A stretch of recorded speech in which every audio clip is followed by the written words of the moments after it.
Julia, delighted to be chatting with you. Yes, well, I'm delighted to be here. How lovely to meet you. It's taken us a little while to get this set up, but here we all are by the magic of Zoom, which is wonderful. Yeah, it's excellent. Finally got there in the end. I had some talks with Gina and she put me onto you and we got there. So you're in Stoke-on-Trent, I believe. Is that right? Yeah. The wonderful city of Stoke-on-Trent, which you're most welcome to visit anytime. I keep on banging the drum about Stoke-on-Trent because it's a much nicer place than the national press would have you believe. And it's a very friendly place. It's quite a cheap place to live. It's within an hour of you guys. It's an hour and a half from London. It's got a perfect location. And yeah, I love living in Stoke-on-Trent. That sounds ideal. The fact that it's cheap makes me want to move there. But anyway, you've got an impressive catalogue of audiobooks, as we know. But do you have any time in your life for hobbies? Now, I know you do a bit of radio on the side, don't you, as well? Is that a hobby or is that for one of the local stations? I started out actually in local radio, which is how I got into audiobooks. When local radio came to town in Stoke, I started doing voiceover work for them because I had trained years and years and years before, and I wasn't doing any other acting, but I thought, oh, I'll go down and chance my arm. And they said, oh, yeah. And so I did quite a lot of voiceover work.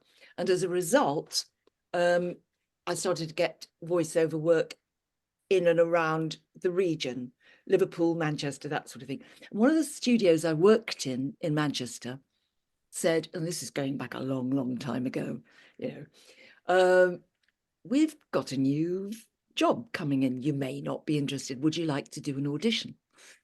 So I said, well, I'm always interested in work. Let's see what's going to go on.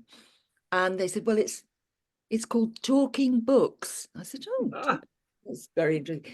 So you can tell how long ago it was. Not been Talking Books for ages, but audiobooks is all the thing now.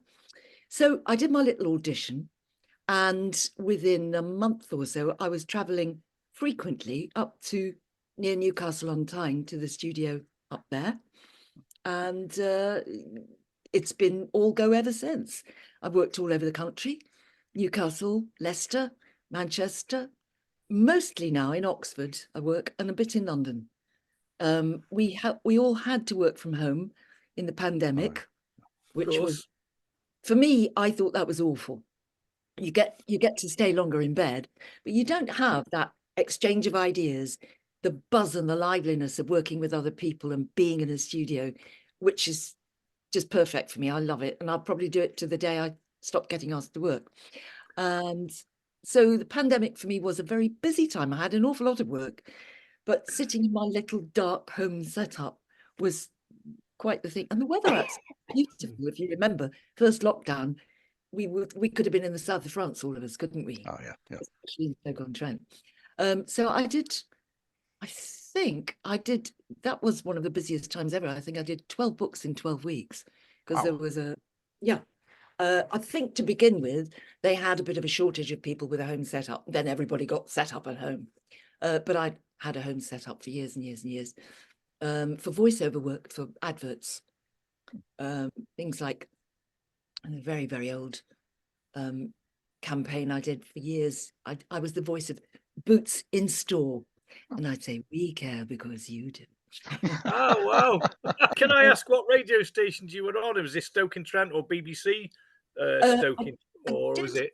I did a bit of guest stuff for Radio Stoke, but mostly I was at Signal, and I worked for them for 7 years as a presenter producer, and doing voiceovers for them. It was a very, very happy time. Early days of local commercial radio, where you got just about everything, got paid 2 and 6pence, but you got given 20 jobs a day. And I absolutely loved that. And the important thing for me was we had a young family then, and I wanted to be at home. So I only had to walk down the hill or pop in my car, and it was all there. It was lovely. From the back of that, I did a little stint on television for about 10 years. There's a garden centre locally, had its own TV programme. And they said, oh, well, you do a bit of this voice stuff. Do you think you'd come along and help? So I presented the gardening program for quite a bit. You know nothing about gardening, but I would stand next to a gardener and say, this doesn't look a very healthy plant. What can we do here? Brilliant. That was Brilliant. and because it was local again, it was something I could do and look after the family too. What else did I do? Anyway, so the voiceover work has kept going and the audiobooks have gone bananas. It's become from something, audiobooks used to be something primarily for people who had some sight loss, partially sighted, and sometimes totally blind people. That was the market. And then all of a sudden, it grew and grew and grew and grew and grew. The big game changer has been Audible, owned by Amazon, because it's made it so easy and so accessible and frankly so delicious. I'm an Audible member and I buy hundreds of books a year thinking I go out to work to pay for audiobooks, which some people do, but it's really, it's absolutely great. Yeah, I've done about 1,600 books, I think. What? 1,600? Wow. Wow. Wow. Over a long period of time, about 40 years. When I started, I only did 2 or 3 books a year because it was such a small market. Now it's between 12 and 30 books a year, which is quite a lot, really, given the preparation time and the travel time and the being there time and all the rest. So yeah, it's between that and that. But yeah, I can't be exact because the first companies I worked for didn't have full computer records of all the recordings that we did. But I knew what I'd done because I had copies of them. They were filling up our cellar like mad. Great big cassette boxes full of them. And then we had a flood in the cellar and I had to chuck them. So I don't know. No, I don't think they were probably deathless prose. You know, this is not classic literature we're talking about. What was the first one, Julie? Can you remember what the first one was? Yes, I do remember because actually I really loved it was a trilogy that I did. And it was a Manchester-based book recorded in Manchester, written by a lady called Maisie Moscow. And she wrote a trilogy about Jewish immigrants coming into the UK at the turn of the 19th century because they had to flee from Russia and all the persecution they were getting on the pogroms. So she wrote this trilogy, Almonds and Raisins, and it was about a family called, I'll think about it in a minute.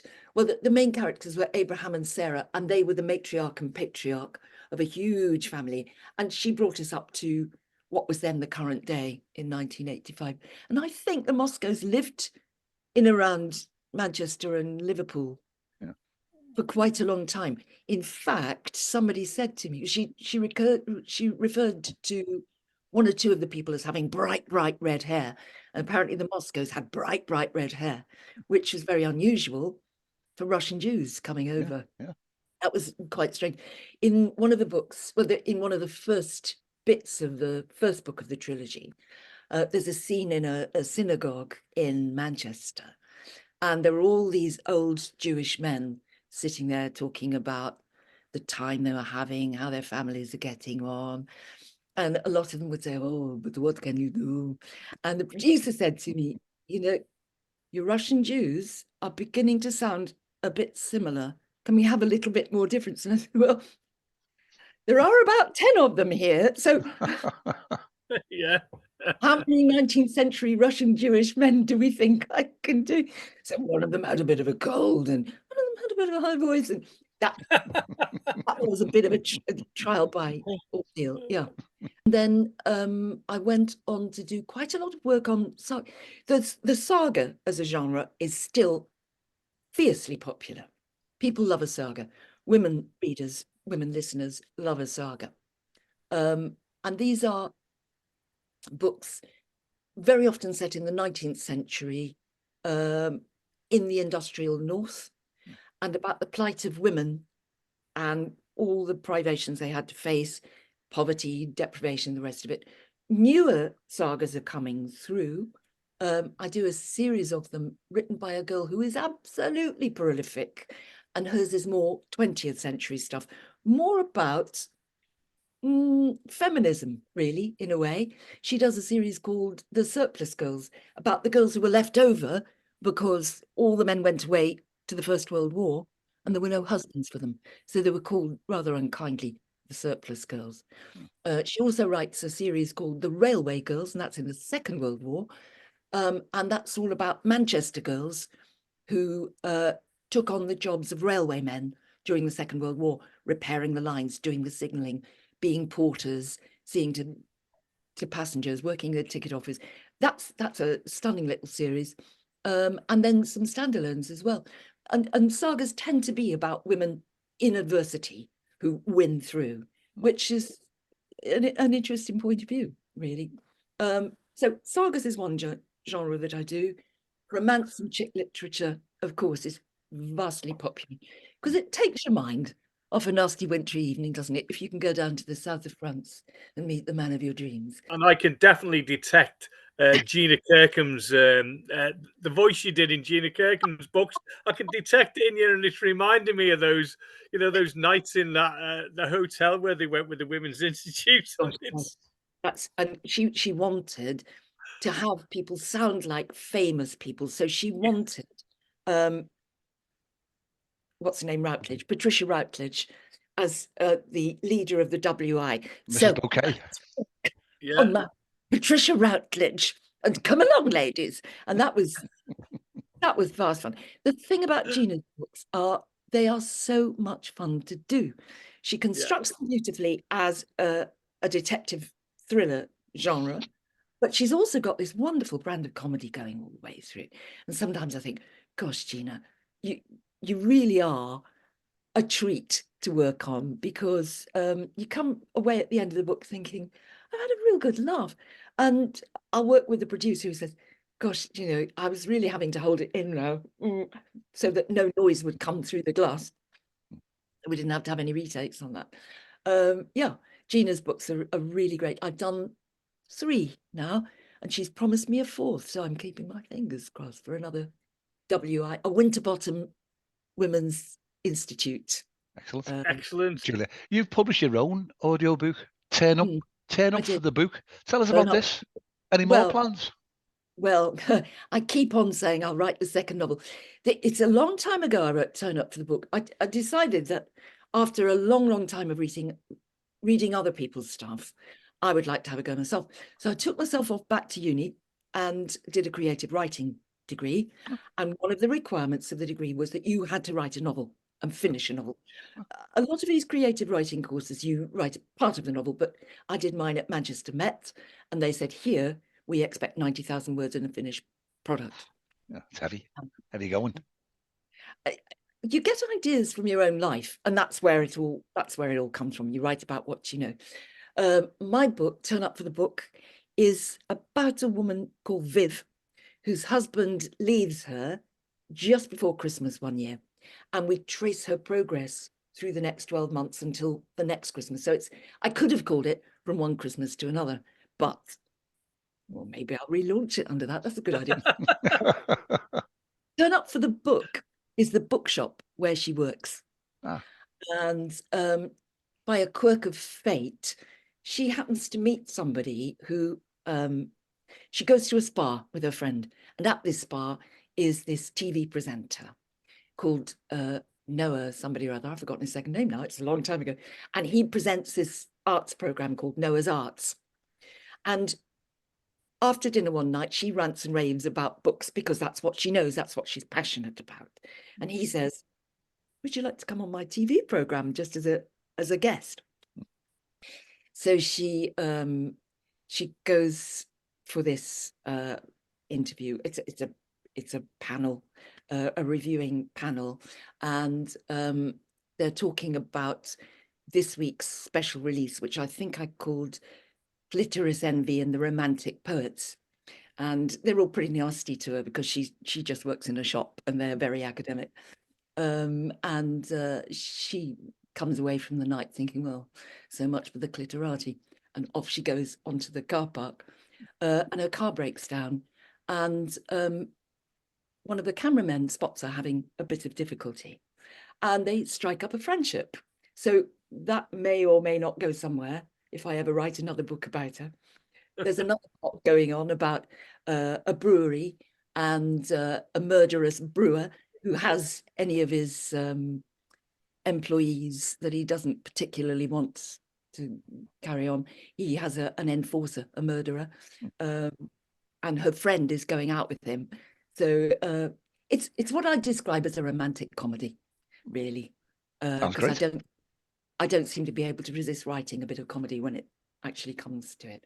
There is another one in the pipeline, but I've got so many chapters here, there, and everywhere. What's going to happen? So we may or may not, we may or may not see it. Yes, but now about turn up for the book. I wanted to record it because that, after all, is the day job. And so I got in touch with Audible, and they said, well, yes, certainly we would take your recording, but don't think that you can just present us with one. You have to have a minimum of 5 novels. So I went to my friends on the MA course and said, do you want to have your book recorded and go on Audible? And they all said, I don't know. Anyway, long and short, I set up a little audio recording company called Books Are Loud. And so it's still in existence.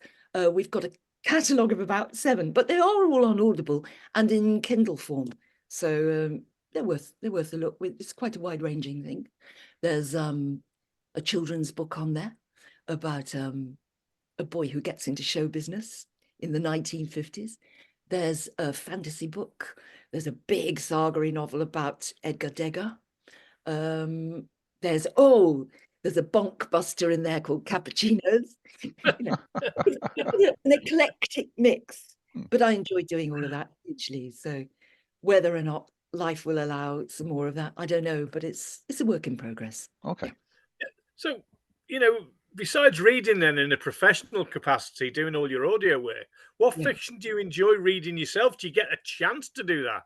Well, it is marginalized a bit, but I set up, and I still organize a bit, coordinate a book club to make myself read. I thought if I had to prepare a book every month, then that would make me read, and that's quite lovely. The thing about a book club is you don't, and I'm sure you'll know about book clubs and what people say about this, you read books you would never have picked off the shelf yourself. So last night we had a little meeting, and that was Patrick Gale's book, which is called Notes on an Exhibition, which I definitely wouldn't have picked off the bookshelf, but absolutely loved. The week before, a second book club I'm a member of, I chose the book, and we did Howard's End, the classic. Wow. And I tend to dip about a bit, but I'm sure, if I'm really honest, my favourite genre is crime fiction. I'm an absolute crime nut. I love it to bits. And I see Kath Staincliffe peeping over your shoulder there. Which side? Her books being absolutely wonderful. The thing about Kath was I think probably her first book long time ago, 20 years ago, perhaps more. And I can remember having the conversation at the end with the producer and saying, that's quite a promising new author there. And then a year later, she produced another one, and she had come on in leaps and bounds. My word, her growth as a writer has been amazing. Her attention to her craft, her willingness to learn new stuff has been amazing. Kath Staincliffe is a superb writer. And I'm really glad that I had the opportunity to do some of it. I think I've done 6 or 7 of hers. On that note, Julia, how does the publisher or the writer get in touch with you to commission for a new project? It rests with the studios, really. And they, I mean, I've worked for a lot of studios down the years. They get in touch with the author and send samples of your work and say, we think for this book, one of these readers would be right for you, and they send 5 or 6 readers samples off. And the final decision is with the writer. And if the writer likes your voice, that's how you get the work. But I mean, yes, I work now for studios in Leicester and Oxford mostly, where they know me. So I will get repeat work from them because I've done similar stuff before, or a writer particularly likes what I've done. the other thing is they're too kind to tell you when you haven't got it, but you know when you haven't heard that you have it. Yeah. But we went to a literary festival one time, and I went with a friend, and there was a writer there who had written a book that she was talking about, and I had been put forward for this book, and I knew that I had, and I knew I hadn't got the book. So anyway, my friend, who was a lot braver than I, said, do you get a choice of reader when you get an audition? I do. Awkward. I was just standing behind. She didn't know who I was. And so she said, yes, they've just sent me some samples and I know who I don't want. And I thought, oh no. It brings you back down to earth. All that sort of thing. That's how the casting happens. But you get cast in the same way as you would for a stage play or a radio play or anything like that. All the stuff I do is single voice. Well, no, not entirely. Some books have very distinct markings, don't they? It's character 1 and character 2, and sometimes it's a man and a woman. Yeah. So I have done a few of those where a man will do half the book. Half the book, because that's the character. Yeah. I did a book called The Librarian a year or two back, and there was a young boy reading all the young boy parts, and I read the older woman in that. But mostly it's just you and your imagination. And what happens is you quite quickly develop an idea about what a character looks like. I have to have a really good physical idea of what a character looks like to give it the voice. Yeah. The clothes they wear, how fat or how thin they are, how tall they are, where they, and I mean, sometimes you get authors who say somebody's lived in Cornwall all his life, then he went to New Zealand and he's got a New Zealand Cornish accent. Oh dear, that's funny. I have a great friend who writes a crime series set here in the Staffordshire Moorlands, and she said, and I do her books, they're about a police inspector in Leek in the Moorlands, and she said, I'm going to give you a character who is West Indian but has lived in France, and he's got a whistling tooth. He's got a big gap between his. Okay, impossible. Thank you. Well, it is impossible. He hasn't appeared yet, thank God. How do you cope with recording all these? I mean, I know you like to get out and about and you go to different studios. Do you also have a home studio to record all this? I do have a home studio. I now say, I mean, I did do a lot at home, but because I prefer to get out and about, I do say now, look, I'd really prefer to come to you rather than do it at home.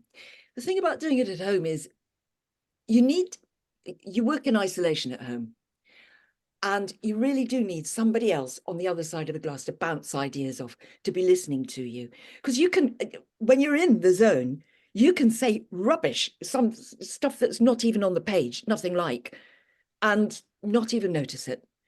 Yeah. And the producer will say, actually, I think what you meant to say there was, ever so kindly, because they're all very nice, all the producers.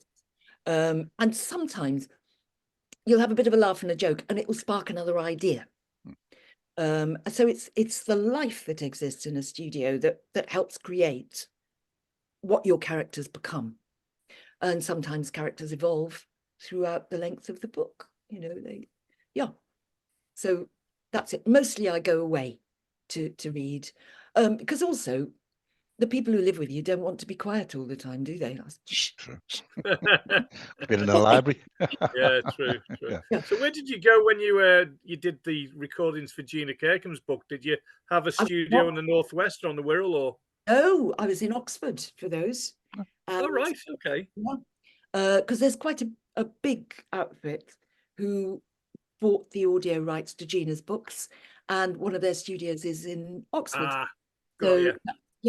So I had to leave the blessed north of England and go down and mix with the Southerners and do it there. Yeah, it's Bloodhound Books is down there, isn't it? Is that probably who it was? Was it Bloodhound Books? Yeah. Yes, that's right, exactly. Yeah. Yeah. What are you working on at the moment? Is it just one project, or? Well, I have been sent 3 books, so I just take them in order of recording. So I'm for the audition. Well, these are authors I've done before. Okay. Yeah. Didn't have to audition. Well, I mean, I imagine they will have sent samples off again for one of them, because they don't know me so well, but the other 2 do know me.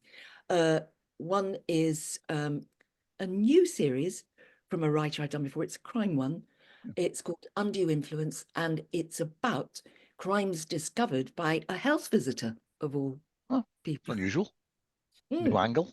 I think she's got something with that one. Yeah. Because health visitors see things behind closed doors, don't they? Sort of stuff when you walk along a street, there must be 100 stories behind each closed door. Sure. And so she's tapped into that idea.